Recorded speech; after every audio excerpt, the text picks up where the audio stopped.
delight in you.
Shalom! Isang mabiyayang hapon po sa inyong lahat. Muli po, welcome sa gawain ng ating Panginoon dito lamang sa Grace Unlimited Church, the church without wall, where Jesus reigns. Amen! Samahan niyo po muna ako mga kapatid na welcome natin ang bago nating kabiyaya, si Kuya Ryan. Amen. Welcome po. Welcome, Kuya Ryan. So we are your family away from home. And of course, sa ating pong mga online viewers, isang magandang araw din po sa inyong lahat dyan. Salamat po sa patuloy na pagsubaybay dito sa Grace Unlimited. And of course, sa ating pong mga naandito sa onsite, magandang araw po sa inyong lahat. Amen. At bago po tayo mag-start, of course, bigyan nyo po muna ng 2 thumbs up at sabihin na you are Charito ang inyong mga katabi. Ay, you are Charito. Amen. So para po kay Kuya Ryan, yung Charito, ibig sabihin po ng Charito, it is a Greek word na ang ibig sabihin po is you are blessed and highly favored. Baka isipin kasi ni Kuya Ryan, you are Charito. Hindi po. Sabihin niya, hindi naman Charito yung pangalan ko. So yung pong ibig sabihin nun, you are blessed and highly favored. So una po siyang nabanggit sa Luke 1:28, referring to Maria. At pangalawa po sa Ephesians 1:6, it is referring to believers para po sa atin, that we are blessed and highly favored. So 2 beses lang po yan ginamit sa Bible. And bakit naman po 2 thumbs up? Di po ba pag okay, isa lang. So pag po dalawa, it means highest approval. So we are declaring, so pag sinasabi natin na I am Charito, we are declaring the finished work of Jesus in our life, that we are blessed and highly favored. Amen? Kaya po muli, I am Charito. Bigyan niyo po ng 2 thumbs up ang inyong sarili. 1, 2, 3. I am Charito. Amen. So, meron lang po akong i-share sa inyo na nabasa ko. Ang sabi po dito, no matter how difficult it gets, know that giving up is not the answer. Giving to the Lord is. Amen. So, di ba kasi minsan marami tayong pagsubok sa buhay, may mga desisyon tayo sa buhay na nagre-result ng mali. But pagkatandaan po natin, giving up is not an option. Amen. So never, ever, ever, ever give up. So tandaan po natin na ang biyaya ng Diyos ay sapat sa buhay natin. Amen. That grace is always greater than all. Sabi nga po sa Proverbs 24:16, for though a righteous man falls 7 times, he rises again. So si Jesus po yung magtataas sa atin. Yes, we are perfect. Our spirit is perfect. Pero yung soul and body natin, it is on the process. Nasa process pa po tayo. Yun po ay nasa sanctification. Pinaprocess pa po yan. So kaya pagkatandaan po lagi natin na ang biyaya ng Diyos ay sapat sa bawat isa. Amen. So tayo pong lahat ay tumayo. Sama-sama tayong magpuri. Sama-sama tayong umawit sa ating Diyos na buhay.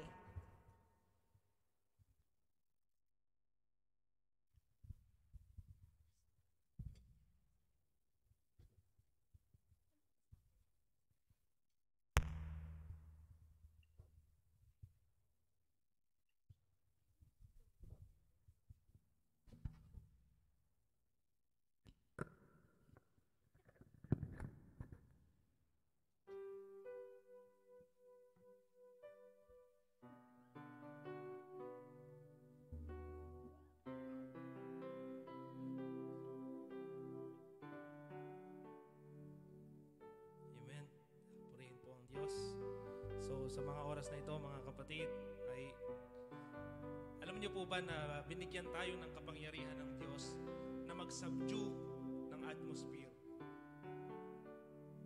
Authority from the Holy Spirit. So sa mga oras pong ito, mga kapatid, isubdue po natin yung surroundings ng presensya ng Panginoon dahil siya ay nasa sa atin ng banal na Espiritu ng Diyos. Jesus Christ, Holy and Anointed One.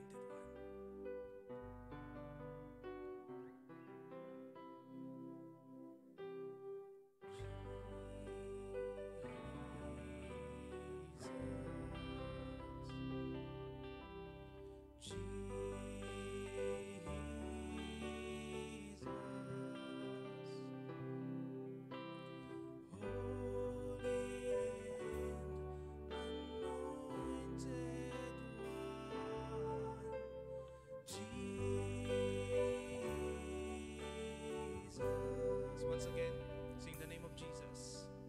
Jesus.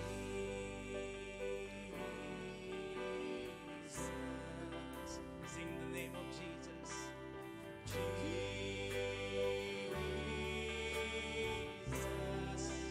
Risen and exalted one. Risen, exalted one. Jesus.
once again. Your name is like honey on my lips. Your spirit like water to my soul. Your word is the lamp unto my feet. Jesus, I love you. I love you. Your name is like honey on my lips. Your spirit like water to my soul. Your word is the lamp unto my feet. Jesus, I love you. I love you. Jesus, I love you. I love you. Jesus, I love you. I love you. I love you. Jesus, I love you. I love you. I love you. Jesus, I love you. I love you.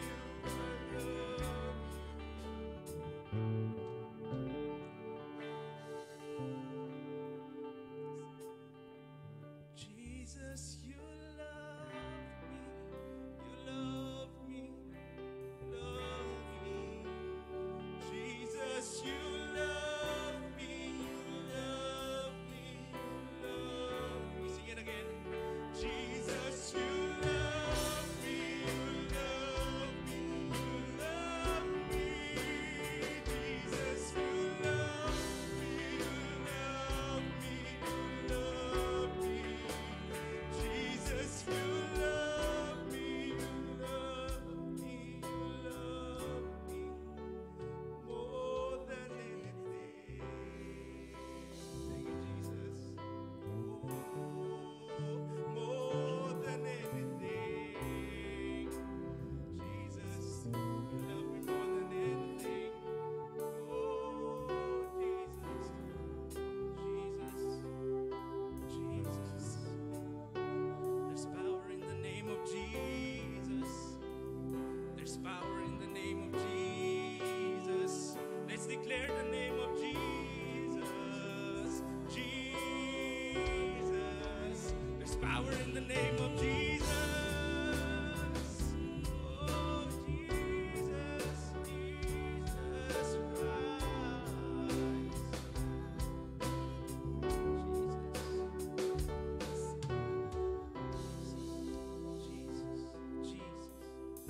Jesus. There's power in the name of Jesus.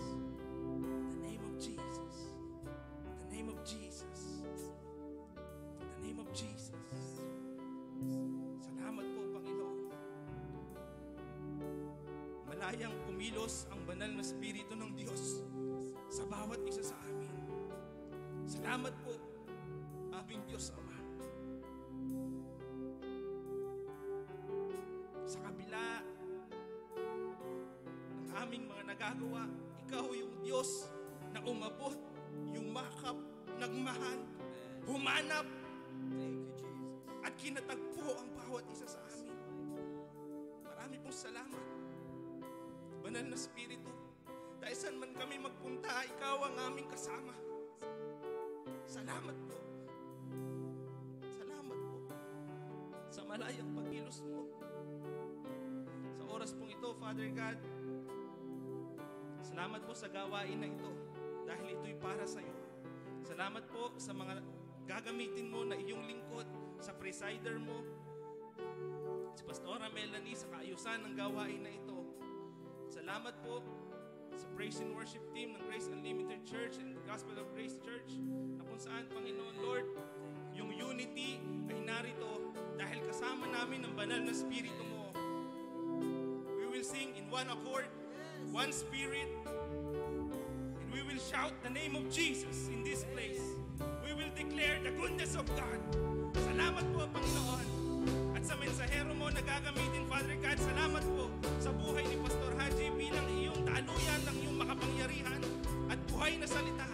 Salamat po, Panginoon, dahil hindi matatapos ang service na ito na hindi mo po kami kinakatagpo. Salamat po, Panginoon, sa kapangyarihan mo na aming nararanasan.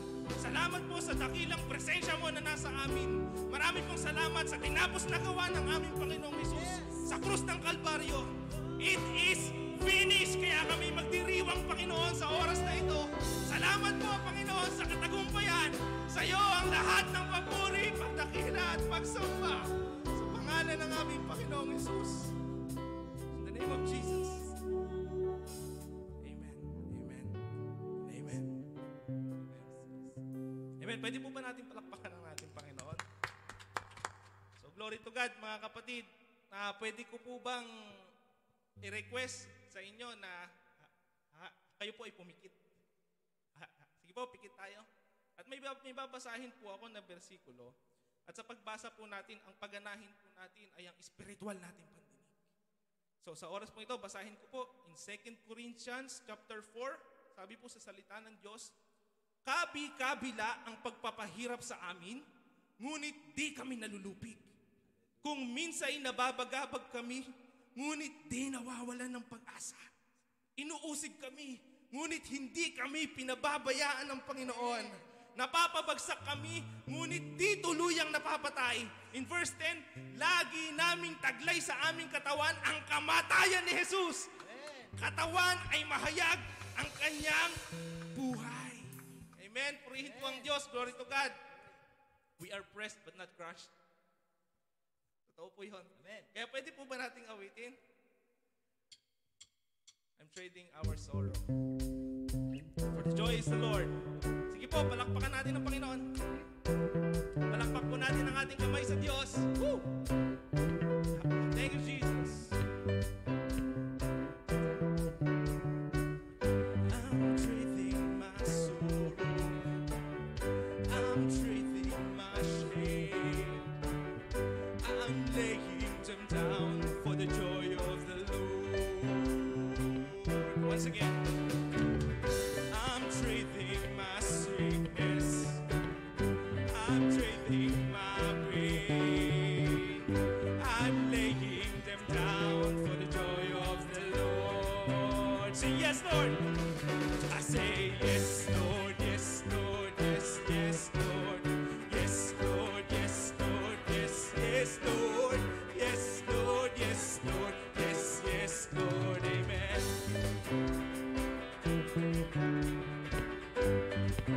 I'm pressed but not crushed. I'm pressed but not crushed. Persecuted, not abandoned.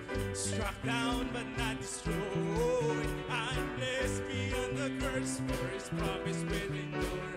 And joy's gonna be my strength. Though the sorrow may last for the night, His joy comes with the morning. I'm trading my sorrow. I'm trading my shame. I'm laying them down for the joy of the Lord. Once again, I'm trading my sickness. I'm trading my pain. I'm laying them down for the joy of the Lord. Pwede po kayo sumunod sa akin? I say, yes, Lord, yes, Lord, yes, yes, Lord. Yes, Lord, yes, Lord, yes, yes, Lord. Yes, Lord, yes, Lord, yes, yes, Lord. Amen. Once again. Oh, say yes, Lord, yes, Lord, yes, yes, Lord. Yes, Lord, yes, Lord, yes, yes, Lord. Yes, Lord, yes, Lord, yes, yes, Lord. Amen. For the last time. Oh, I say yes, Lord, yes, Lord, yes, yes, Lord. Yes, Lord, yes, Lord, yes, yes, Lord. Yes, Lord, yes, Lord, yes, yes, Lord. Amen. Yes, yes, Lord, amen. Yes, yes, Lord, amen. Yes, yes, Lord, amen. Oh, Jesus. Oh, Jesus. We will lift your name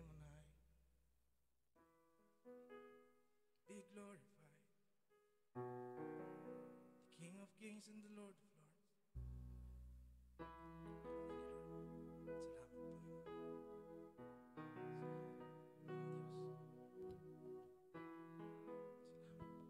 Salamat, Panginoon.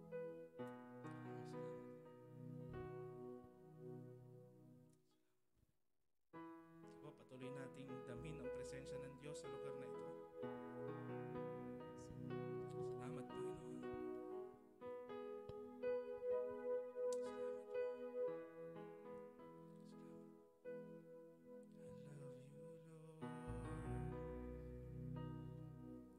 For your mercy never fails me, and all my days I've been held in your hand. Sama-sama po tayong umawit.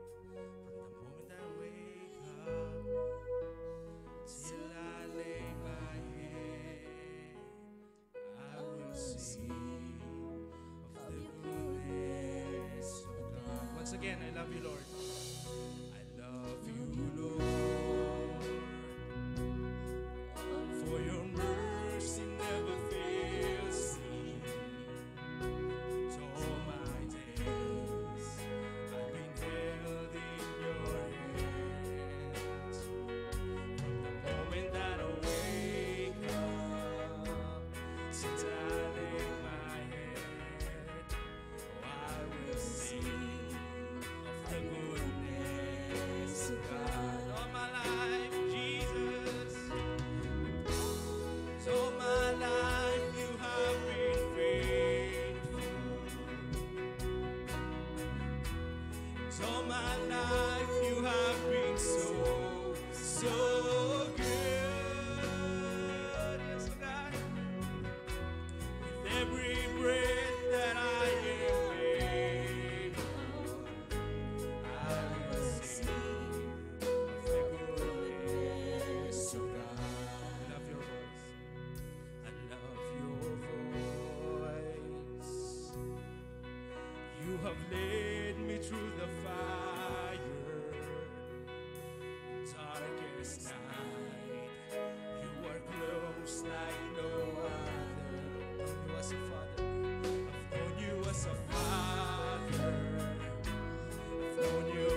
running after me.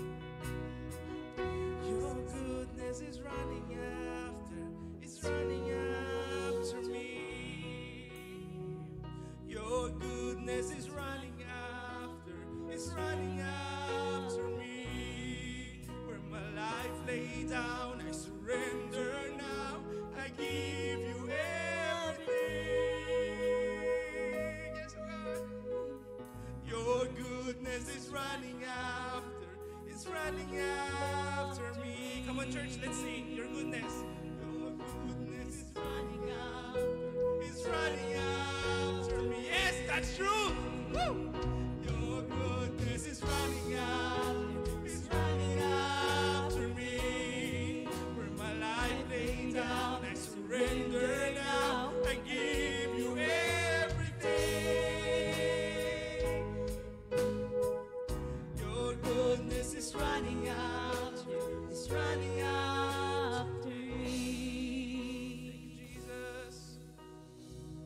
Thank you, Jesus. Your goodness is running after me. Goodness, oh God. Kabutihan mo, Panginoon, hindi nagbabago. Mula pa sa simula hanggang wakas. Ikaw talaga'y mabuting Diyos. Salamat, Panginoon, for your faithfulness. Salamat, Panginoon, dahil tapat ka sa iyong mga pangako. Salamat po, Panginoon, dahil hindi mo kami pinababayaan. Salamat, Panginoon, dahil hindi kami buntot, kundi ulo. Salamat, Panginoon, dahil kami pinagpala at pinaburan. Salamat, Panginoon, dahil kami iyong minahal. Salamat po, Panginoon, sa lahat ng bagay na iyong ipinagkaloob para sa amin. Salamat po sa mga pagkain na aming nakakain, sa malinis na tubig na aming naiinom. Salamat po sa mga material na bagay na nagagamit namin sa pang-araw-araw na buhay. Salamat, Panginoon, sa aming pamilya na malusog, masigla, magaling. Salamat po, Panginoon, dahil may tinig kami na may naiaawit sa iyo, Panginoon. Salamat po, aming Diyos, sa sambahan na ito na dito mo kami nagagamit. Dito namin, Panginoon, patuloy na nararanasan ang presensya mo, aming Diyos. Salamat po, Panginoon, sa aming mga magulang, sa aming mga kapatid. Salamat po, Panginoon, sa aming mga trabaho. Salamat, Panginoon, sa aming mga katrabaho na nagiging pagpapala sa amin. At kami, Panginoon, maging pagpapala sa kanila. Salamat po, aming Diyos. Salamat po. Punuin mo ang aming puso ng pagpapasalamat. Sa maliit na bagay, sa malaking bagay, marami pong salamat, Panginoon. Kulang pa ang aming mga labi upang ika'y pasalamatan. Kulang ang aming buhay na nagmula rin sa iyo upang ialay, Panginoon. Marami pong salamat, aming Diyos. Salamat po, aming Ama. Dahil itinuring mo kaming anak. Salamat po. Dahil hindi ka namin makikita kung hindi mo kami unang kinatakbo. Hindi ka namin mamamahal kung hindi ikaw ang unang nagbigay ng pagmamahal sa amin. Salamat po, Panginoon. Napakarami namin dapat ipagpasalamat sa iyo. Salamat po. Salamat po. Sa protection mo, saan man kami magpunta. Sa mga nagmamaneho, salamat sa pag-iingat mo. Sa mga naglalakad, nandun ang protection mo, Panginoon. Mula ng aming pagkising, ikaw na ang aming kasama. Hanggang sa muli naming pagtulog, Panginoon, ikaw ang aming kasama. Marami po kaming dapat ipagpasalamat sa iyo, Panginoon. Salamat po. Marami po salamat. Dahil ikaw ang Diyos na tapat sa iyong mga pangako. Salamat po dahil sinigurado mo aming Ama, maging ang aming buhay sa kabilang buhay. Salamat po sa aming Panginoong Hesukristo na siyang namatay sa krus ng Kalbaryo para sa amin, para kami iligtas. Salamat po sa kanyang faithful obedience, Panginoon. Salamat po. Salamat po. Walang katulad ang ginawa ng aming Panginoong Hesus. Kaya't habang buhay po kaming magpapasalamat, Panginoon. Ipagdiriwang namin ang tinapos na gawa ng aming Panginoong Hesus. Ipagdiriwang namin, Panginoon, ang katagumpayan na ibinigay mo sa amin. At sa oras na ito, Panginoon, iwawagayway namin ang bandera ng pananagumpay. Salamat po, aming Jesus. Salamat po. Salamat po. Father God, this is our praise and worship. In the name of Jesus. The empowerment of the Holy Spirit. Maraming pong salamat. Lahat po na pinagpala ng Diyos ay magwika na. Amen. Amen. Amen. Amen.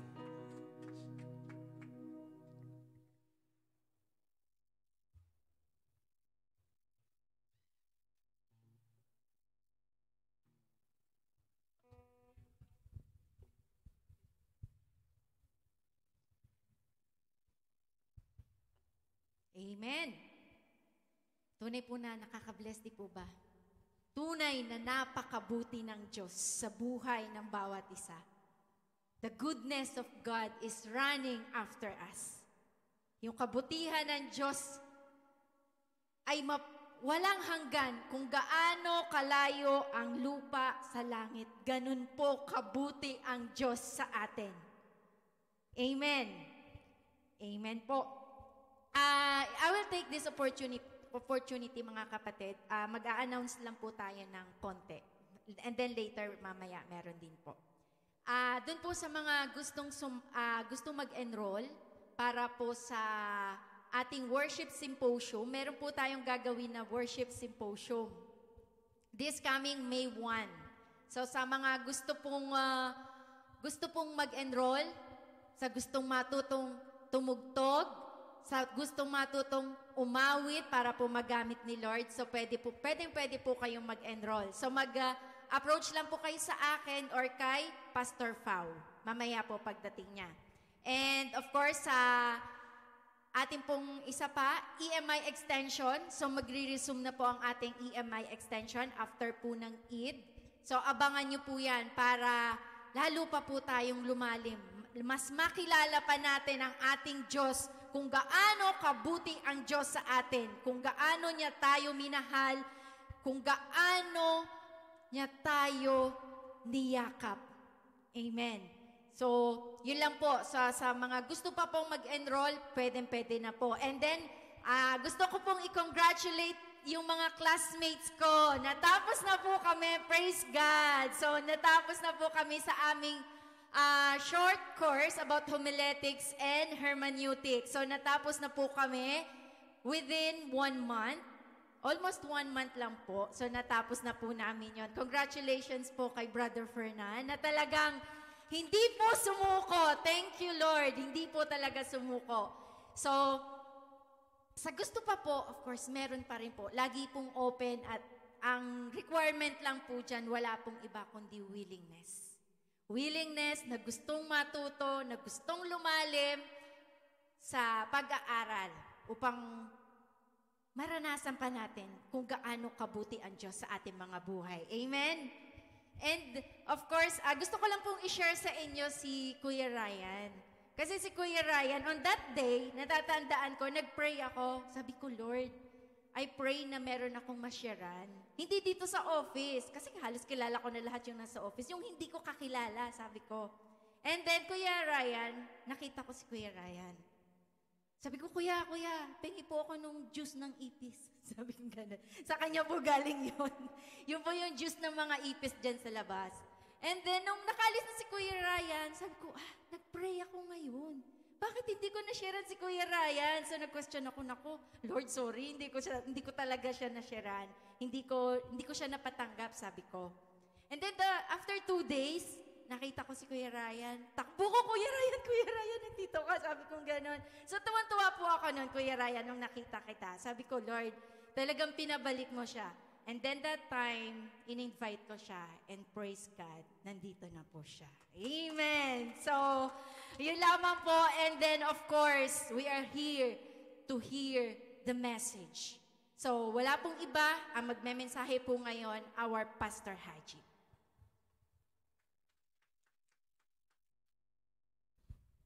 Thank you, Pastora. Praise the Lord. Masaya po ba ang lahat? Sure kayo? Parang yung amen nyo, alanganin Di ba? Dapat masaya. Alam nyo po, pag hindi masaya, ay nakakatanda daw yun. Yes, dapat laging masaya. And, di ba? And also, I would like to congratulate once again, yung mga kapatid na nag-graduate ng crash course ng homiletics. Actually, kailangan nating i-tackle yon within 3 to 6 months. Pero praise God, ginawa natin ng isang buwan. At ibang klase ang effort, ibang klase ang learning. Pasensya na po at medyo sinuksok ko sa inyo ng biglaan, binuhos kong biglaan yung mga dapat nyo malaman. And I do believe it is needed ng bawat isang Kristiyano. And as a Christian, we are a communicator of God's Word. We are a communicator of God's love. How can you communicate the love that you have if you yourself ay hindi marunong mag-communicate? How do you express yourself? May liligawan kasi nung binata dito. Walang? Noon? O si Brad Charlie. Pag hindi ka marunong mag-communicate what you have in the inside, may iniirog ka, sinisinta ka. Hindi ka marunong mag-communicate, hindi mo yan mapapasagot. Tatanda kang binata, tatanda kang dalaga. Ganon din sa isang mananampalataya. Kung ang iisipin nyo palagi, let me encourage you this. Kung ang iisipin nyo palagi ay hiya at hindi ako magaling, walang mangyayari sa iyong pagiging buhay Kristiyano. Hindi mo mamaranasan yung totoong challenge, yung totoong change, a drastic change from inside to outside. Sinong gustong makaranas noon? Taas ang kamay. Taas ang kamay. Okay, so I do believe magkikita-kita tayo sa ating, lahat kayo nagtaas eh. So naniniwala ako na magkikita-kita tayo sa EMI Extension and it's a covenant. Covenant natin yan kay Lord. Nakikita ni Lord from above, kitang-kita niya tayo. Dito, Brad Angie, meron dito sa unahan. Dito sa unahan. Lahat ng late sa una. It is the painful character of the Filipino. They love doon sa hulihan. Kaya ang Pilipinas, laging huli sa bilang ng maunlad na bansa. So, dapat nasa unahan tayo palagi. Grab the opportunity to be in front. Bakit laging sa hulihan gusto? Para hindi tawagin, di ba? So, I do believe na magkikita-kita tayo after Eid sa AMI Extension. Marami-rami tayong mag-aaral and the more, the merrier. And the merrier, the happier. Amen. Palakpakan natin si Lord. And of course, I would like to thank God sa opportunity and the privilege na binigay niya sa atin to minister doon sa isang tao na kung saan depressed, anxious, gusto nang mamatay, and Pastor Pao, Pastora, and the rest of the class. Hindi mo nasubukan. Hindi mo nasubukan to minister online and to see the deliverance doon sa mukha ng tao na gusto nang mamatay, gusto nang mag-give up, and tumanggap kay Lord, na communicate natin ang gospel, the God's love para sa Kanya, and na-encourage mabuhay muli. Amen. To God be the glory. Amen. It's a once in a lifetime experience to communicate God's love. Alam nyo, kahit mamamatay na isang tao, pag nalaman niya na may nagmamahal sa kanyang kapwa-tao, may nagmamahal sa kanyang Diyos, magkakaroon ng inspiration to live another day. Another day. Another day. And so sabi niya, paglilingkuran ko si Lord. Amen. Palakpakan natin si Lord. Di ba? Napakaganda na we are there and we are always available to be used by God in an extraordinary. Kasi minsan iniisip natin, simple lang naman akong Kristiyano eh. Ano lang naman ako, triple P. Alam niyo yung triple P? Sa Ilonggo. Sino mga Ilonggo dito, balaw? Alam to sa Ilonggo, triple P. Sa Bisaya, kaya itong intindihin ng Bisaya. Pungko, pamati, pauli, balaw. Nagkakanta na. Pungko, paupo, patayo, pauwi. Ayun, na Tagalog ko, praise the Lord. Na-convey ko pa rin yung message, no? Triple P, paupo, patayo, pauwi. Yan yung mga Kristiyano na ordinaryong Kristiyano. But extraordinary Christian, Lord, here I am. Use me for your glory. Amen. Palapakan mo si Lord. Sino ngayon ang pwede magsabi ngayon ng here I am, use me? Taas ang kamay. Taas ang kamay. Ba, nagtakot na sila magpataas ng kamay. Taas ang kamay! Paggamit kayo kay Lord, ba? Wow! Praise God! Hindi ba? Dapat magamit tayo kay Lord. Bakit? Either na yung friend mo ang mga ilangan sa'yo, or yung loved one mo. At maaring ikaw lang, yung Kristiyano na nandoon, to say, God loves you so much. Paano kung hindi mo alam sabihin yun? Paano kung ikaw mismo, hindi mo na-experience ang pagmamahal ng Diyos? Ano ang kaya mong ibigay? Ano ang kaya mong i-share? Di ba? So, let me encourage you to study. It's very, very important. Sabi ni Paul kay Timothy, be diligent. Yung diligent na yun sa Greek is ispudazo. Yung ispudazo, ibig sabihin sa English is study. Be diligent. Sikapin mo, mag-aral ka upang ikaw ay isang Kristiyano na hindi dapat ikahiya at walang hiya dahil may alam. Di ba? Ang nahihiya lang naman pag hindi alam, di ba? Pag hindi mo alam yung subject, may problema ka ngayon sa teacher mo. Pero kung alam mo, never mind, kahit ilang supot na itim. So, ang nakaka-relate lang ng supot na itim, yung mga estudyante dito. Sila lang ang tumatawa. Hindi nila alam kung gaanong nervyos ang inaabot nila sa mahiwagang supot na itim. Amen. So, masaya kayo, mga estudyante? Gusto nyo pa ng isa pang supot na itim? Ibang kulay naman. Pink naman tayo. Okay.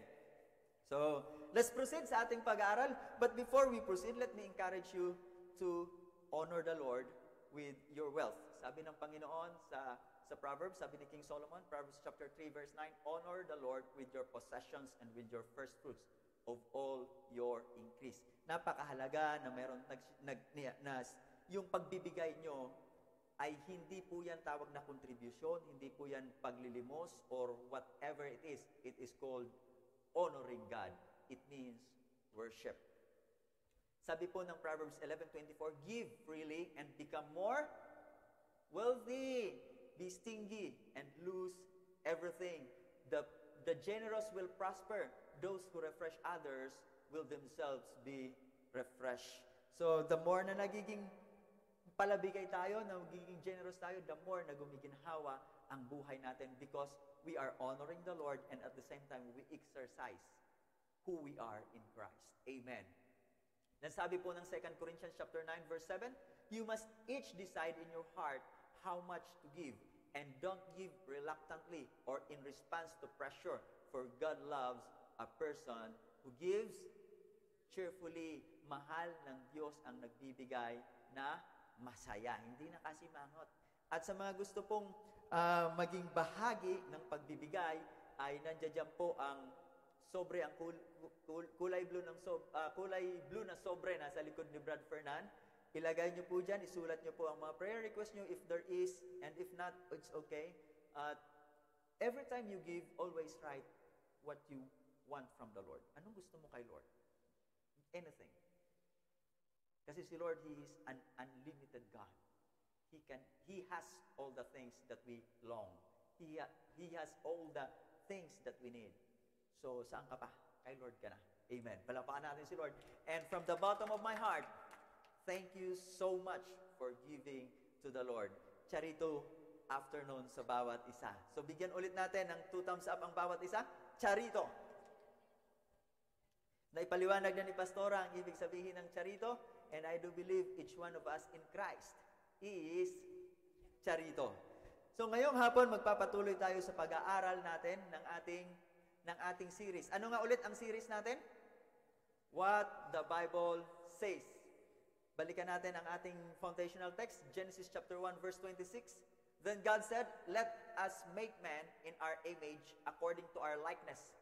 Let them have dominion over the fish of the sea, over the birds of the air, and over the cattle, over all the earth, and over every creeping thing that creeps on the earth. Let us pray. Father, in the name of Jesus, we thank you for this wonderful opportunity. We thank you for the wonderful time of praise and worship. Indeed, pinagpalit kami, Panginoon. Our sorrow was been traded at the cross. Salamat po, Ama. Salamat sa iyong goodness na ipinakita sa aming buhay. Salamat po sapagkat ikaw ang precious Jesus namin. Ama, sa araw na ito, sa aming pag-aaral ng iyong mga salita, let Jesus be seen. Let Jesus be revealed in this church, in this life, O God. And today, Lord, let all the things that transpired today is for your glory alone and for the blessing of everyone. This we pray, Father, in Jesus' name. Amen and amen. So, naalala nyo pa ba yung part 1 natin? Sino ang nakaalala ng part 1? Wala? Hindi kayo nag-review. Ibig sabihin, review ng ating live. By the way, sa Facebook live natin, please share it. And thank you for those who helped at nag-share ng ating YouTube channel. We need finances sa ating mga projects. And thank you for aiding us na ma-monetize ito. And soon, it will be monetized at magagamit natin ito sa ministry, yung mga kikitain ng ating YouTube channel. And even our live, please do share it to your loved ones, to your friends, and ask them to like and share as well, and to subscribe into our YouTube channel so that to this, nagiging bahagi tayo ng pagpapalaganap ng mabuting balita. Amen. So, pag-aralan po natin, and let's have a review, a recap. Sabi ng ang ating pag-aralan is what the Bible says, part 3, created like God. But before we proceed, let's have a recap what we learned in part 1.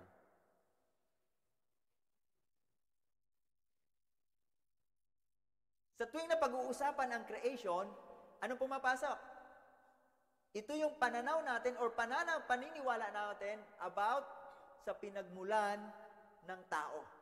Ito agad ang pumapasok, and there is two concept na pumapasok, the theory of evolution and the story of creation. Magkaiba po ang teorya. Ang teorya ay haka-haka. Sa madaling salita, pinababaw na salita, ang teorya ng evolution ay kwentong barbero. Amen. And the story of creation is the story of God. How He created us, how He molded us doon sa alabok at hiningahan. That's the story of creation, the origin of man. Sabi po ng Proverbs, natandaan po natin yung sabi ng Proverbs, chapter 23, verse 7, A, for as he thinks in his heart, so is he. Kung ano ang iniisip mo, yun ka. Kaya kung ang iniisip mo laging mahirap ang buhay, yan ang buhay mo. Kung iniisip mo na galing ka sa unggoy, mukha kang unggoy, asal unggoy ka. Di ba? Kasi galing ka sa unggoy ka. Di ba? But kung create ka ni Lord, you treat yourself with respect, with love, and highest dignity. Amen. Palakpakan natin si Lord. Naalala nyo rin ito, as you think in your heart, so are you. Kung anong iniisip natin sa ating puso, ikaw yon. And what you think, you become. Kung ano laging nasa isip mo, kung iniisip mo na mahirap ka, nagiging mahirap ka. But when you think you are rich, you are charito, you become wealthy. Amen. Maginhawa ang buhay kahit mahirap yung nararamdaman natin sa kapaligiran. Easy ang mga nangyayari. Kahit na may problema ka, naranasan mo ang pagkilos ng Diyos sa iyong buhay. Man was created, what? Like God. Create tayo nakawangis ng Diyos. Iyan po ang mga napag-aralan natin sa part 1. At ang karagdagan, sabi ng Genesis chapter 1 verse 26, then God said, let us make man in our image. Inobserbahan po natin itong passage na ito. Dito po natin tinignan, inaral ay ibig sabihin ng God in Hebrew is Elohim. Ito po ay noun, masculine, and plural. Sapagkat ang singular ng Elohim is Eloah. So, ibig sabihin, yung Elohim na word is a combination of plurality and singularity. May isang Diyos na tatlong persona. So, ito pong likeness and image naman, ito ay in a singular form. Hindi siya likenesses and images. So, isa lang ang imahe ng Diyos. Isa lang ang kawangis ng Diyos. Hindi marami. Tingnan mo yung katabi mo. Tingnan nyo yung katabi nyo, huwag kayong magkahiyaan. Tignan nyo yung katabi nyo, nasa likuran nyo. Please, tignan nyo, you have to cooperate for you to understand the image and the likeness of God. Di ba? Kung malusog ang tingin mo dyan, that is the image and likeness of God. Malusog yan. Ganyan si Lord. Healthy. Si Jesus, when he went to the cross, wala siyang sakit. Ang baon niya, yung sakit natin. And He offer us His health. Di ba? Napakaganda ng pinakita, ng demonstrasyon, the great divine exchange at the cross. At tignan natin yung controversial phrase. Ito, let us make man who is in the conversation in the divine essence. Kasi sabi ni Lord, let us make man. Sino ang kanyang kausap? So, ibig sabihin, yung Elohim nag-uusap, yung God nag-uusap, sabi niya, let us. Sino? Sabi ng ibang denominations, sabi ng ibang religions is angels. Or, baka sabi ng atheist, dinosaur. Who is in the conversation in the divine essence?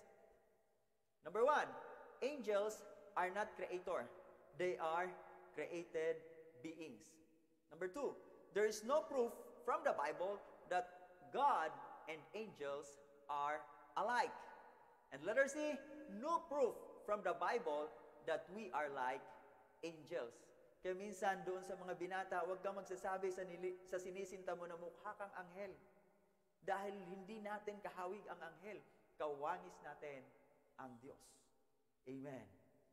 Now, tandaan natin, sino ang nag-uusap in that time? The Father, the Son, and the Holy Spirit.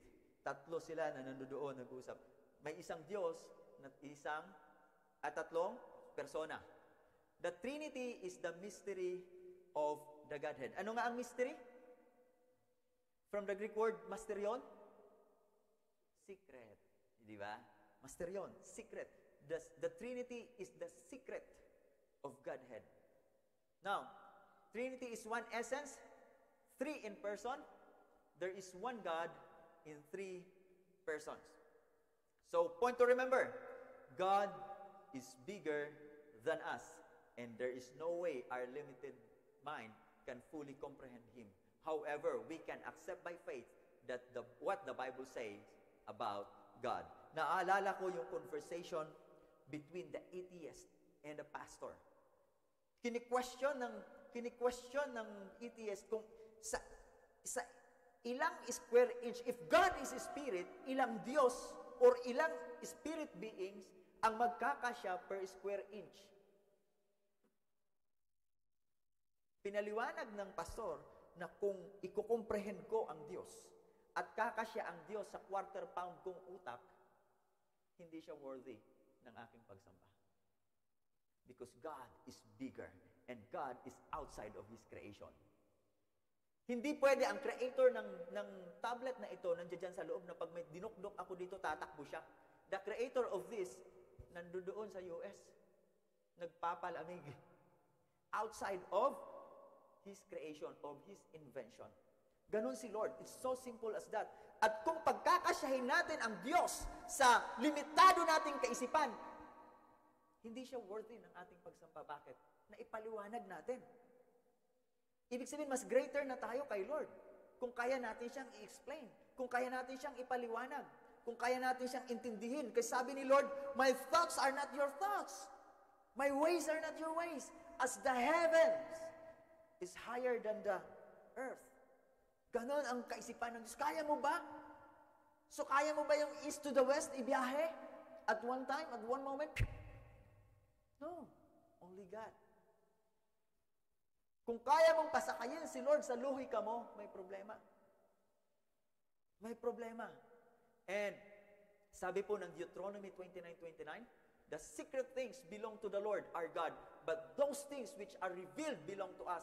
Kung ano ang naisulat atin, kung ano ang hindi, kay Lord na yon. Huwag mong pasamain or pasakitin ang ulo mo. Simple as that. Ang tangi mong maintindihan ay pag tinanggap mo ito ng pananampalataya. Through faith, because faith is spiritual. And God is a spirit. And you can understand God only in the realms of the Spirit through faith. Now, recap what we learned in part 2. Ano ang natutunan naman natin sa part 2? So ngayon, i-recap ko muna ito lahat. Then next, sa part 4, hindi ko na i-recap. Diretso ako preach. Okay? Did the Bible affirm that man was not only created by God in His likeness and image, but even created a little lower than God? Did the Bible affirm? Yes! Sabi po ng chapter 8, 4-5 ng Psalms, New King James Version muna tayo. What is man that you are mindful of him, and the Son of Man that you visit him? For you have made him a little lower than angels, and you have crowned him with glory and honor. Dito po sa translation nito, sa version po ng New King James, ay medyo may problema po tayo sa versioning. Sapagkat ang angels, pag tinignan natin ito sa original Hebrew na pagkakasulat ng Biblia, is Elohim. Elohim ang original niya. Even if you check your Hebrew Bible, your interlinear Bible in Hebrew, hindi po angel, sapagkat ang Hebrew word ng angel is malak. Ibig sabihin, messenger. So pag messenger ka ng gospel, ang tawag sa'yo, angel, malak. Pag messenger ka, but here, ang ginamit in Hebrew is Elohim. A little lower than Elohim. So let's change the version na ginagamit natin. Let me tell you, there is no perfect translation. Maaralan natin yan in the authority of Scripture. Paano nasulat yung Biblia?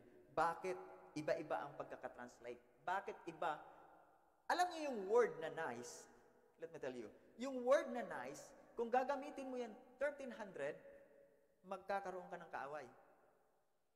During 1300, pag ginamit mo yung nice na word, sabi you're so nice, mabababag ka, mabubugbog ka, sapagkat sabi niya, you are full.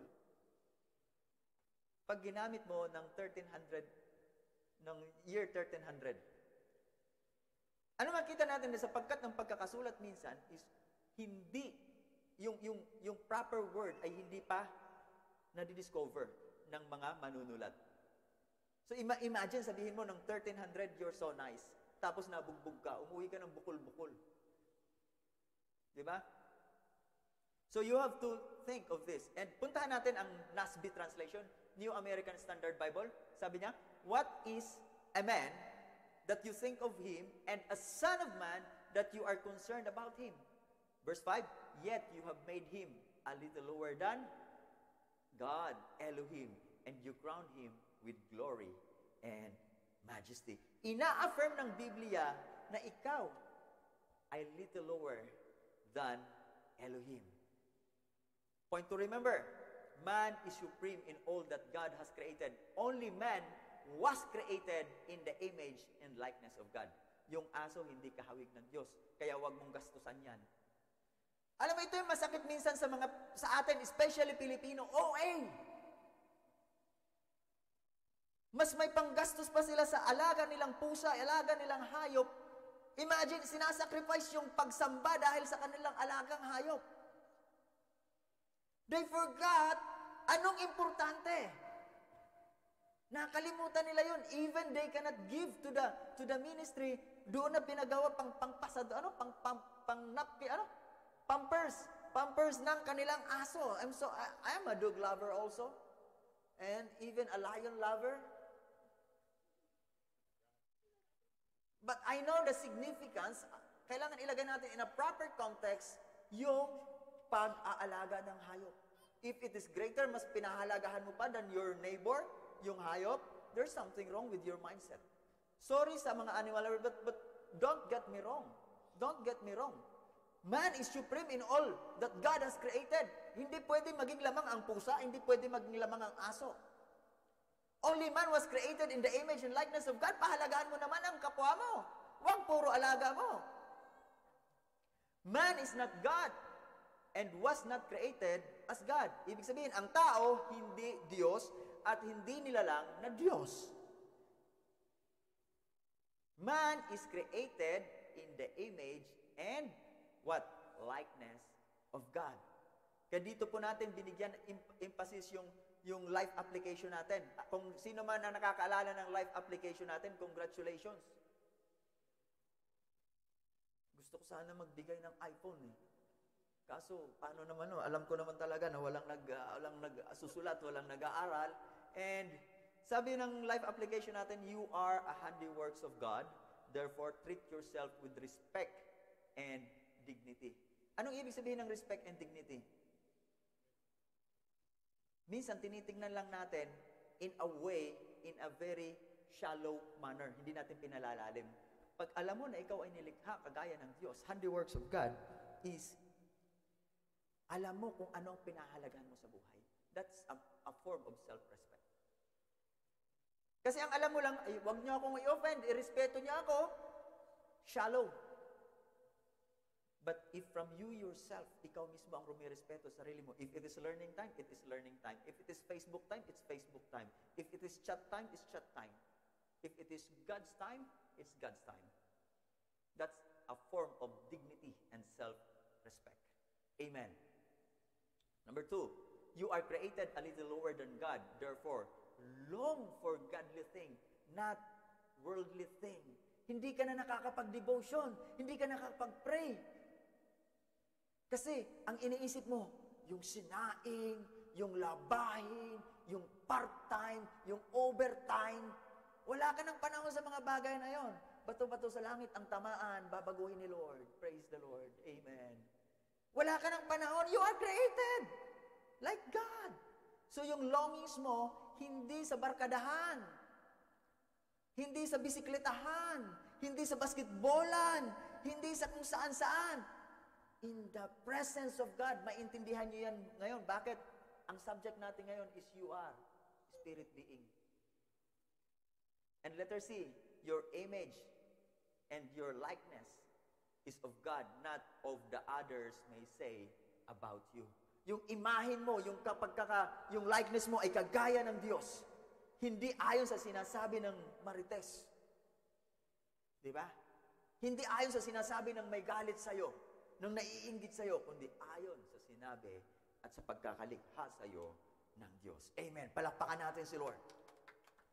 And that is the end of the recap. And if hindi nyo yan naisulat, I'm sorry dahil walang recap next week. Di ba? Amen. So, napakabait kong teacher. May recap palagi. And now, what the Bible says, part 3. Welcome to lesson 3 ng ating pag-aaral ng Created Like God. How can we become like God? That is the question na aking iniwan sa inyo last week, di ba? The Bible teaches that man was created like God. So sa anong wangis, sa anong anyo ang tao ay katulad ng Diyos? Ang tao ang pinakamataas sa lahat ng nilikha ng Diyos. Sabi po ng Psalms chapter 8 verse 4 to 5. A little lower than Elohim. Sa pangkalahatan, walang turo ang Biblia na ang tao ay kapantay ng Diyos. Tandaan po natin yan. Let's reflect on the question, how can we become like God? Wala pong sinulat na tayo ay Diyos or kagaya na ng Diyos. Kumbaga, ito po ay turo ng dyablo na kung sasabihin mo na ikaw ay kagaya ng Diyos, ito po ay turo ni Satanas. Anong sabi ni Satanas kay Eve? Magiging kagaya ka ng Diyos pag kinain mo itong prutas na ito. Ano yung prutas na yon? The fruit of, the tree of knowledge of good and evil. Hindi po ito mansanas na yan. Hindi po yan. Okay? Nagkakaintindihan tayo? That is the tree of knowledge of good and evil. Sabi ni Satanas kay Eve, pag kinain mo yan, magiging kagaya ka yan. Alam mo lang, napakakaning ni Satanas, totoo bang sinabi ng Diyos? And later on, i-discuss natin yan, napakaganda. It's a part of the series. But that's not our subject. We are created like God. God is a triune God. Diba? Father, Son, and the Holy Spirit. Tandaan po natin na ang tao'y hindi Diyos at hindi rin nilikhang Diyos. Ang tao'y nilikhang kawangis ng Diyos at mas mababa ng konti sa Diyos, sa punto ng paghahambing sa lahat ng nilikha ng Diyos, sapagkat tanging tao lang sa lahat ang nilikha ng Diyos na taglay ang wangis at larawan ng Diyos. Tandaan po natin yan. So now, we are created like God. Why? Because God is a triune God. We are created like God. God is a triune God. Ano ibig sabihin ng triune God? The Trinity, one God in three person. We are created like God. God is a triune God. Man is a triune being. Di ba? Isa sa pangunahing doktrina ng ibang ebanghelikong simbahan ay ang banal na Trinidad, the Holy Trinity. Sabi po ng 1 John 5:7, actually 1 John 5:7 yan, for there are three that bear witness in heaven, the Father, the Word, it means it pertains to Jesus, the Holy Spirit, and these three are one. Ang hirap talagang intindihin, ano? Paano yung tatlo naging isa? But along the way, maintindihan natin yan. Mamaya-maya lang, maintindihan na natin yan. Tandaan natin, the Father, the Word, and the Holy Spirit, and these three are one. Ngayon pa lang, maintindihan natin yan as we go through. Sabi po ng Matthew 28:19, go therefore and make disciples of all nations, baptizing them in the name of the Father, and of the Son, and of the Holy Spirit. Sa original na Griego, ito ay nakasulat sa malalaking letra. Itong Father, ito, Son, in original Greek, capitalized yan. It's in a capital letter, uppercase. So pag uppercase, mayroong significance ito. Ibig sabihin, hindi ito basta-basta. Malaking letra ang bawat isa ay mayroong pantukoy o definite article. Anong definite article dito natin, Sister Pinky? Anong pantukoy natin? It's the. The. Okay? To Patros, the Father. To Patros. To Huyo, the Son. To Hagoyo Pneumatos, the Holy Spirit. So itong definite article na tumutukoy sa kanila. The. Okay? Sa Greek text, it writes in the way the Father, to Patros, the Son, to Huyo, the Holy Spirit, to Hagio Pneumatos. Ang paggamit ng capital letter at definite article ay malakas na argumentong gramatika para sa pagiging tukoy at hiwalay ng bawat isa. So may tinutukoy, hiwalay ang Father. Tingnan natin itong illustration natin. The Father, to Patros, the Father is not the Son. Kasi may mga denomination na si Jesus at yung Father at ang Holy Spirit, yun na yun siya. But the issue there is in a Greek indefinite article that the or to Patros, the Father is not the Son. The Son is not the Holy Spirit. The Holy Spirit is not the Father. They are God. That these three are one God. Iisang Diyos. So dito po natin maintindihan na itong definite article na to Patros, to Huyo, to Pneumatos is meron silang definite article na ito po in a Greek grammar, ito ay strong argument na may tinutukoy ang bawat isa at ito'y hiwalay. Ang paggamit ng definite article at capital letter ay malakas na argumentong gramatika para sa pagiging tukoy at hiwalay ng bawat isa. Separated sila sa bawat isa. Iba-iba ang kanilang function. For example, the Son is the Savior. The Holy Spirit is the Comforter. Di ba? Makikita natin na they are distinct and separate. The Trinity is distinct and separate from each other, and yet the mystery of it is that they are one. Separate sila sa bawat isa, pero sila ay iisa. They are one in essence, or the intrinsic nature of or indispensable quality of something. So, iisa sila ng kanilang essence. Yung kanilang quality ay iisa. They are God. God sila. And yet, three indistinct, separate person. This is the mystery of the Holy Trinity. Naiintindihan ko na ang iba sa inyo ngayon ay sumasakit ang ulo. Paano naging isa ang tatlo? Pero, allow me to continue. Ang Diyos ay higit na malaki kaysa sa kakayahan nating mag-isip or sa ating kaisipan. Umunawa. Kaya nga siya Diyos at tayo ay hindi. Limitado lang tayo sa pahayag ng salita ng Diyos na kailangan nating tanggapin sa pamamagitan ng pananampalataya. Walang mahusay na theology sa buong mundo na kayang ipaliwanag ng gusto ang hiwaga ng banal na Trinidad. Lahat ng religion, hindi nyo ma-appreciate ang pagpapaliwanag ng Trinity. But in the power of God's grace and His Holy Spirit, I do believe na sa pag-aaral natin ito, tayong lahat ay maintindihan kung ano ito at bakit ito ganito.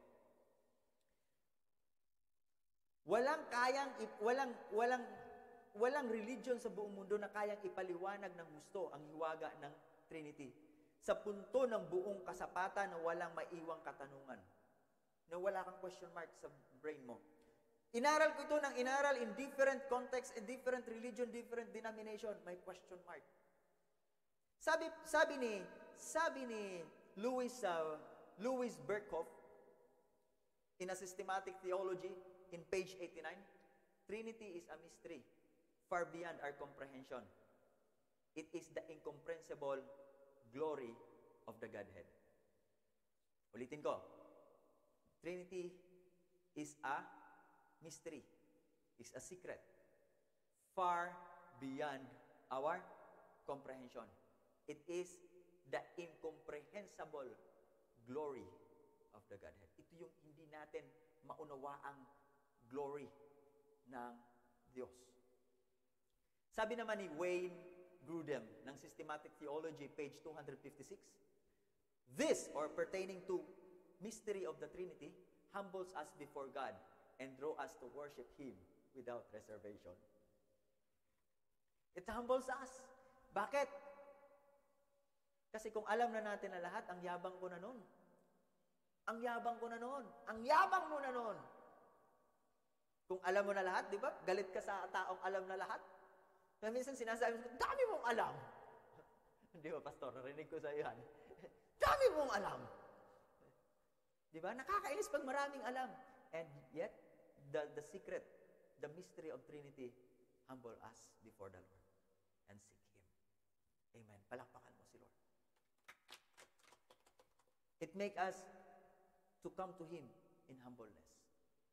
Someone has said, if you try to understand Trinity, you will lose your mind. But if you deny it, you will lose your soul. Which is which? So how can we become like God? Number one, we are created like God. God is a triune God. Naintindihan natin that God is the Father, the Son, and the Holy Spirit. One God in three persons. And these three are one. Sabi ng 1 John 5:7. Then, number two, God is a triune God. Likewise, man is a triune being. Triune, tatlo. God, or Elohim, is divine Trinity. The Father, di ba Elohim is plural? The Father, the Son, and the Holy Spirit. Man is a human Trinity. Spirit, soul, and body. Hindi ka body, soul, and spirit. Yan yung order.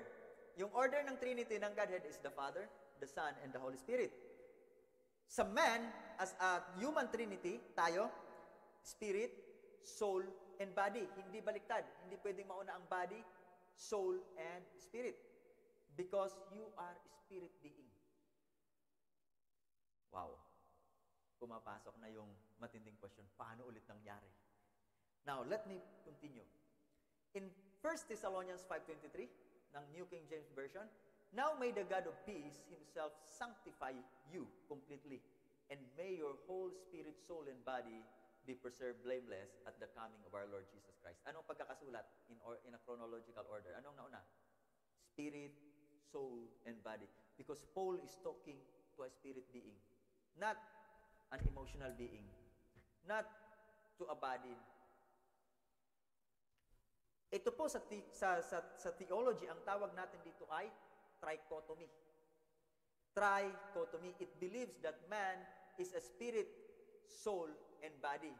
So, ibig sabihin kung titingnan natin, tu pneuma, the spirit, kai, hu soke, or the soul, tu suma, the body.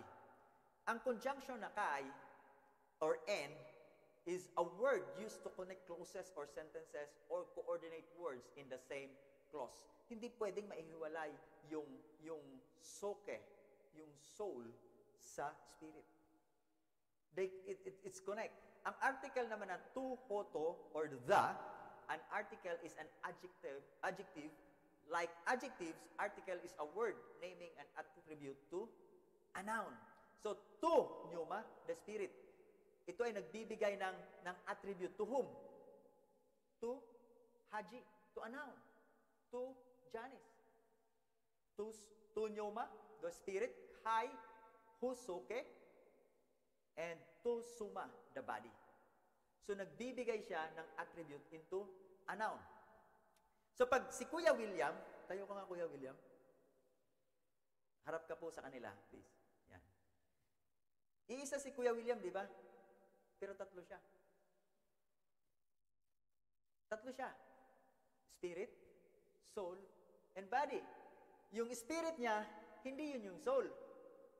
Yung soul niya, hindi yun yung body niya. At ang body niya, hindi yan yung spirit. Pero, iisang William. Nakita natin? Yung Father, hindi siya yung Son. Yung Son, hindi siya yung Holy Spirit. And the Holy Spirit is not the Father. Siya ay God. One. Separate. Different. Diba? Hindi siya yon. Kaya sabi ni Jesus, Ama, bakit mo ako pinabayaan? If siya yon, kinakausap niya yung sarili niya, siya pa yung anak, siya pa yung Holy Spirit, may problema yung theology natin. Diba? Let's proceed. The spirit, the soul, and the body. The spirit, the soul, and the body, this simply argues that the three are distinct, recognizable, and separate from each and yet comprises one being. Yung pinatayo ko si Kuya William, si Kuya William, yung katawan niya, hindi yan yung spirit niya. Hindi rin yan yung soul niya.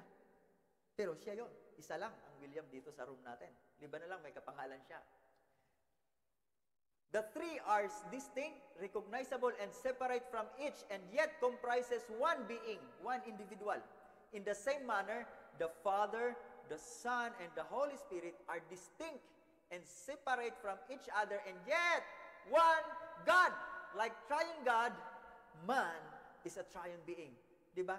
Ganyan tayo, bakit tayo naging kawangis ng Diyos?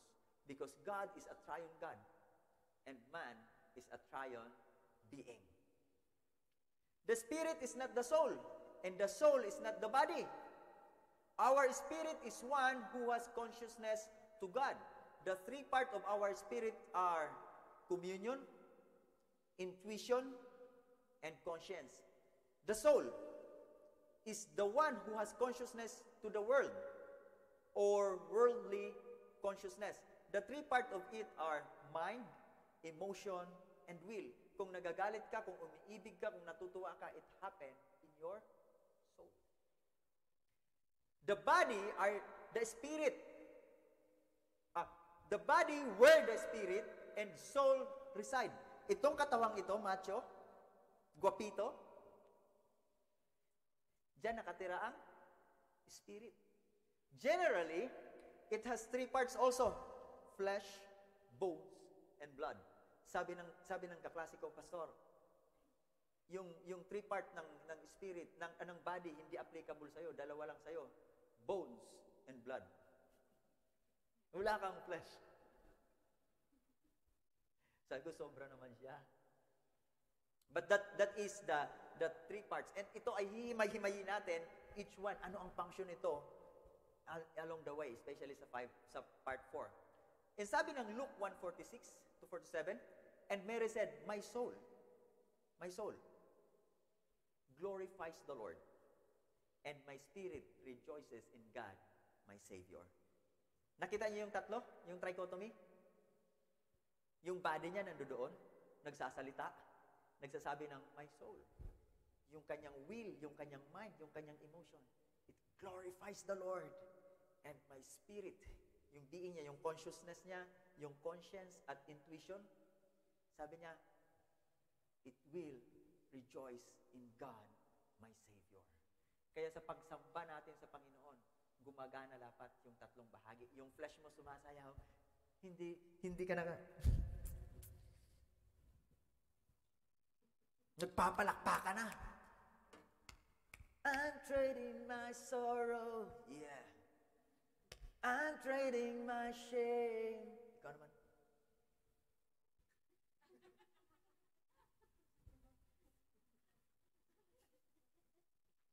Yung lalaki naman. Kasayawan na sayawan na.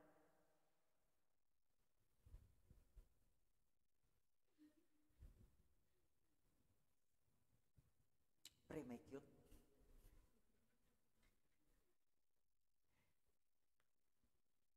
Sa pagsamba natin sa Panginoon, like Mary, nang maranasan niya ang Panginoon sa buhay niya, sabi niya, and Mary said, my soul, my will, my mind, my emotion glorifies the Lord.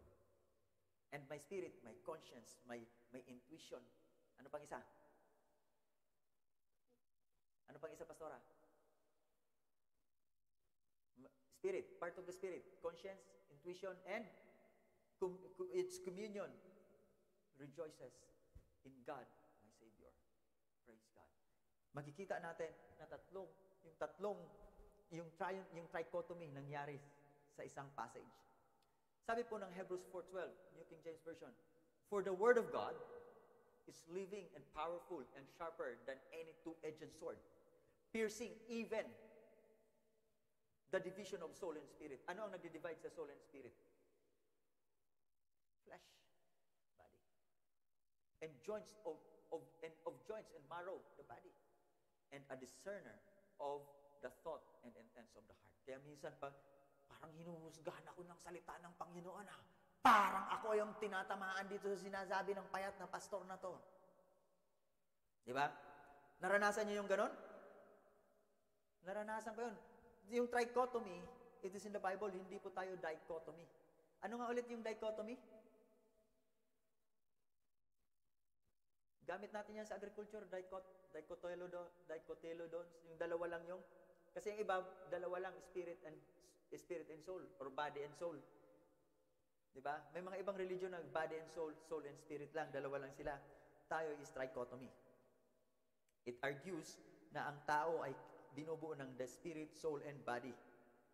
At dapat nating maintindihan, sabi po ng Hebrews 4:11, that makikita natin dito yung konsepto ng trichotomy.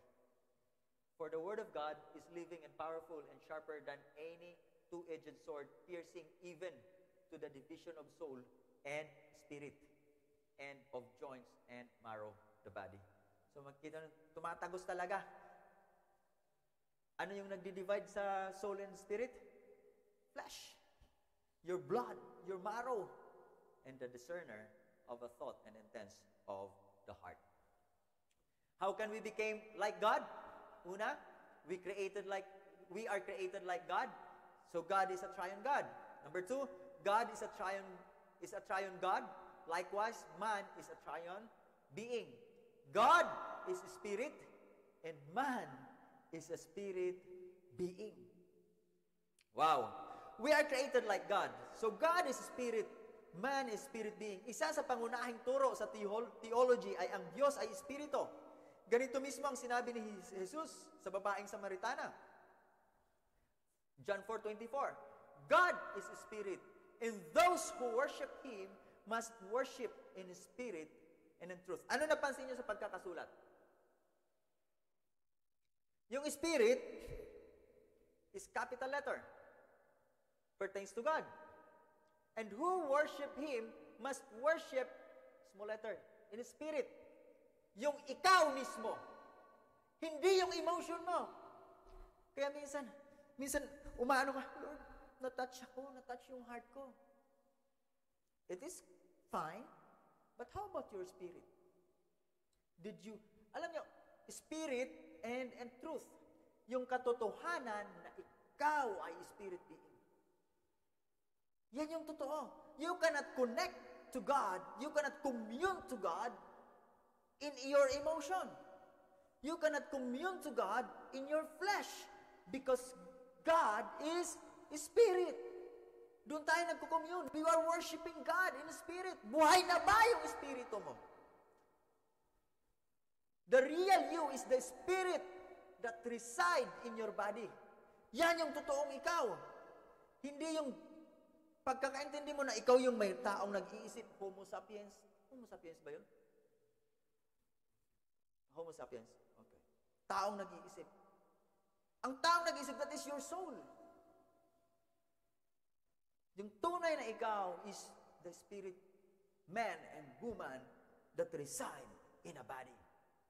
James 2:26. For as the body, soma, without pneuma, is dead. So sino, kung ang katawan, kung ang body, kung ang soma, walang spirit, patay. So sino yung totoong ikaw sa katawan na yan? The body? Or the spirit? The spirit, ikaw yon. The spirit, you are spirit being. Hindi yung William, hindi yung flesh, yung malachis eskuderong tayuan. Di ba? Yung spirit, hindi, yung ako, yung Haji, hindi yung body, yung mala Daniel Padilyang tayuan. Ruben pala, Ruben. Hindi ka yun. Yung ikaw ay yung spirit. Kasi pagkat kung wala ang spirit, patay. He's dead. You are dead. Remember, it is your spirit that gives life to your body. The real you is not the body, but the spirit inside the body. Kaya nga pag sinabi ko, it is you who God says you are. Hindi ako yung sinabi nyo, yung payat na pastor, hindi yung katanggap-tanggap kay Lord. Kung sasabihin nyo, yung pastor na spirit-filled. Spirit-filled, why? Because I am a spirit being. Hindi sabihin nyo yung pastor na gwapo. Okay din yun, masarap pakinggan, pero yung totoo, the spirit inside of that gwapo na pastor or na kapatid, na katabi. Diba? Amen. Dapat natin tandaan yun. Hindi ito po pagmamayabang, kundi yun yung katotohanan. Genesis 2:7, the Lord God formed a man. Anong pinorm ni Lord? The man. The body. Pinorm ni Lord. Naintindihan nyo ngayon? Pinorm. Kaming mga lalaki, pinorm ni Lord. Kami ang una. Meron kaming sharing dito, sabi ni Sister Kat, ano ang nauna? Inahin o itlog. Sabi ko si Adan. Diba? So, pinorm kami ni Lord. Balikat, paulo, balikat, malapad. Parang Johnny Bravo naman yan, dinodrawing ko. Okay. Okay na yun, yun na yun. Macho, guwapo. Okay? From the dust of the ground and breathed into his nostrils. The breath of what? The breath of life. Sa Hebrew, ito ay neshma. Ibig sabihin, spirit. Neshma. Neshama. Sa Hebrew. Ang breath of life, ibig sabihin, that is the spirit. Hiningahan ka. Hindi naman. Hiningahan ka ni Lord. Sabi ng Job 26 verse 4, who has helped you utter these words? And whose spirit spoke from your mouth? Yung spirit na gamit yan is nishma. Nishama. Spirit. Kung doon sa Genesis, balikan natin, ang ginamit is breath of life.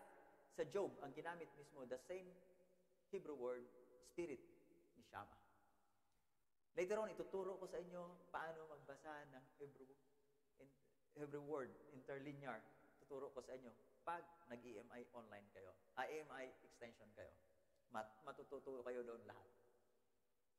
Genesis 2:7, di ba? Breath of life, ang ginamit. And Adam's body and soul had no life in them until nishama was imparted. The breath or the spirit is your life-giving part.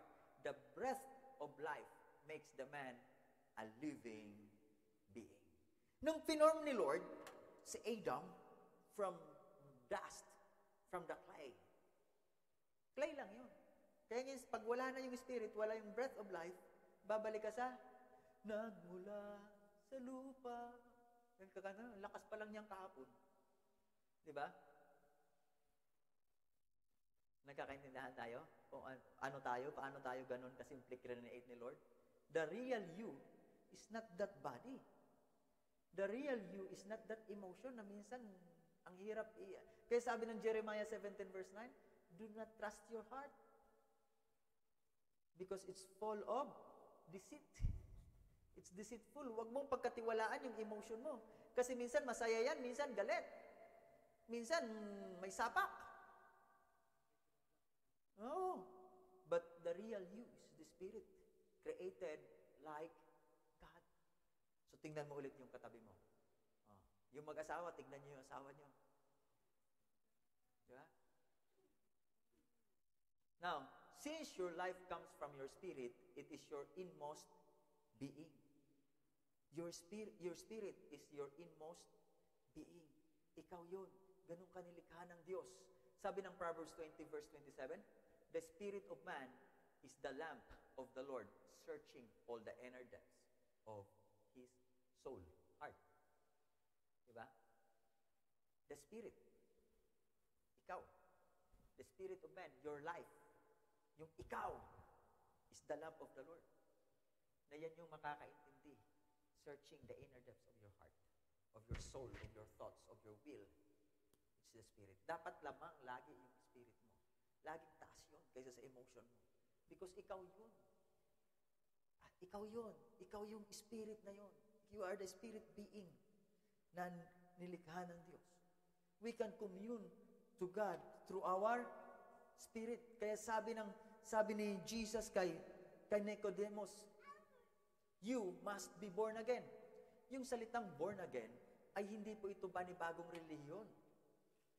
And being a born again is not a suggestion. It is a command. You must be born again. Pag sinabing you must be born again, ang tawag nito is imperative. Ano nga ulit ang imperative? Sister Pinky? Imperative? A command. A must be. Dapat na ipanganak kang muli. Hindi mo masusumpungan ang kaharian ng Diyos unless you are born again. Hindi relihiyon. Born again is not a religion. It is a spiritual experience na maipanganak ka muli. Kaya sabi ni Mang Neko, paano ako, Lord, maipanganak na muli sa tanda kong ito? Pambira, iyak si Mang Neko, no? Kausap niya na si Jesus. Iyak siya, paano niya maintindihin yung ipanganak na muli? Tayo ngayon, umiiyak, paano naging tatlo ang isa? Paano naging isa ang tatlo? Imagine of that. Even Nicodemus, a Pharisee, an expert of the law, hindi niya maipailuwanag yung mga bagay na makalangit. Because Jesus is talking in the Spirit. Because He is Spirit. And we are spirit being. You are spirit, has a soul, lives in the body. Tandaan niyo po yan. Na ikaw ay spirito, na merong kaluluwa, na merong, sabing kaluluwa, merong puso, merong kaisipan, at may kakayanang magdesisyon na nakatira sa katawan.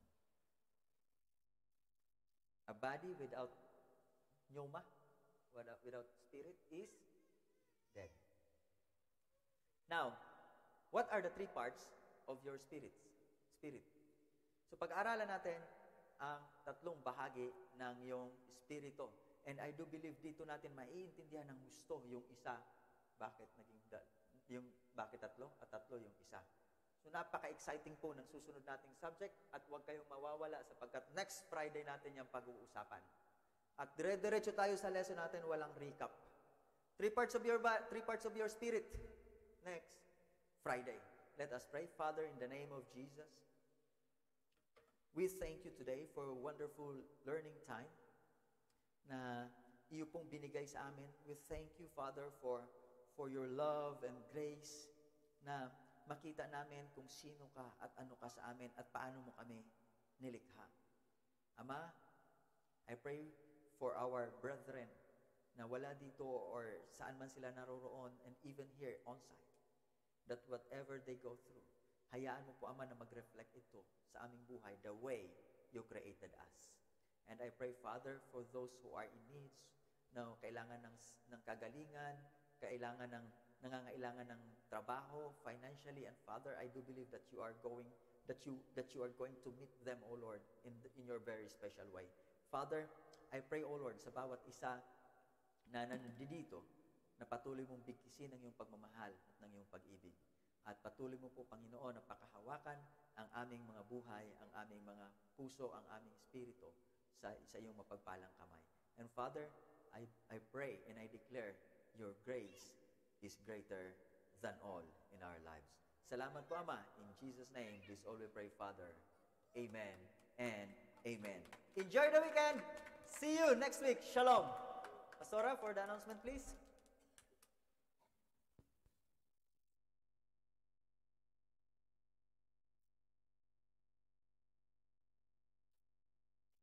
Amen.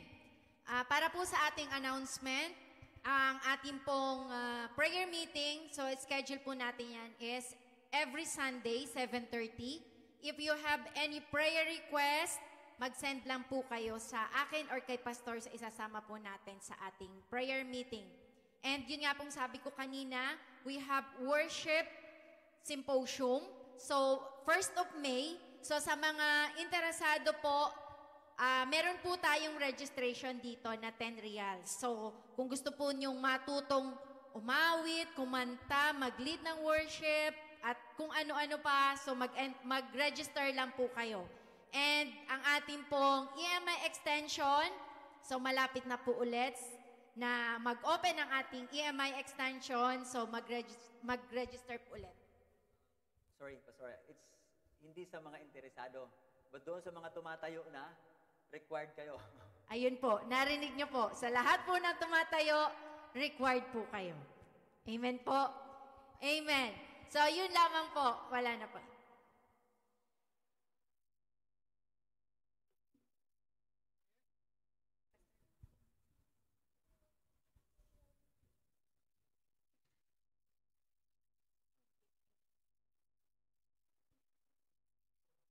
So, sige po tayo po yung isa tayo.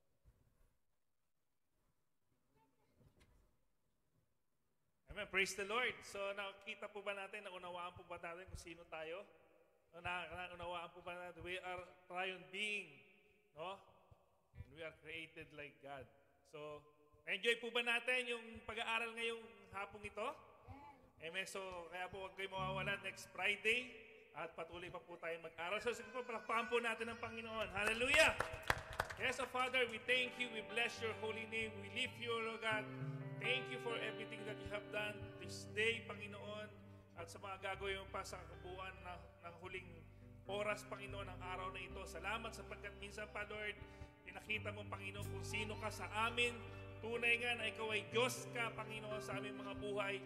At kami pinagpapasalamat sapagkat patuloy mo kaming tinuturuan, patuloy mo kaming ginagay, patuloy mong pinapakita, Panginoon, kung sino po kami sa iyong harapan. And Lord, we thank you for you are a loving God, Panginoon. Hindi ka nagkulang, hindi ka nagpabaya, hindi ka kailanman, Panginoon, ng iwan sa bawat isa. At maraming salamat po sa mga salita na narinig po namin. Salamat sa pagtuturo mo. Salamat, Panginoon, sa pagpapaunawa mo sa Panginoon sa bawat isa. And Lord, we thank you for the life of your servant, Panginoon, sa buhay ng Pastor Haji, na patuloy, Lord, na pinapadaloy mo, Panginoon, ng ganito mga pag-aaral upang kami, O God, ay maabot din. Maunawaan po namin, Panginoon, ang mga bagay, Lord, na hindi pa po namin nalalaman. Lord, truly, we thank you for that wisdom, O God, knowledge and understanding na in-impart mo sa bawat isa sa hapong ito, Panginoon. Kaya, Lord, walang dahilan, Panginoon, upang hindi ka namin pasalamatan, purihin, luwalhatiin, Panginoon, sa mga darating araw, Panginoon. May pagkakaloob mo sa amin, Panginoon. We are excited, Panginoon, for another Friday, Panginoon, na kung saan matutunan po namin ang mga bagay na ito. Kaya, Lord, binabalik po namin sa iyo, papuri, paluwalhati, para salamat sa pangalan ni Jesus. Amen and amen. Hallelujah. Sa oras na ito, itaas po natin yung ating mga kamay. At hayaan po natin, tanggapin po natin ang salita ng Diyos. Sabi ng salita ng Diyos, now all glory to God who is able to keep you from failing away and will bring with a great joy into His glorious presence without a single fault. All glory to Him alone is God, our Savior, through Jesus Christ our Lord. All glory, majesty, power, and authority are His before all time and in the present and beyond all time. Lahat po tayo ay umalis sa lugar na ito na may kagalakan sa ngalan ng Ama, ng Anak at Banal na Espiritu. In Jesus' name, amen and amen. So tayo po ay patuloy na magsaya.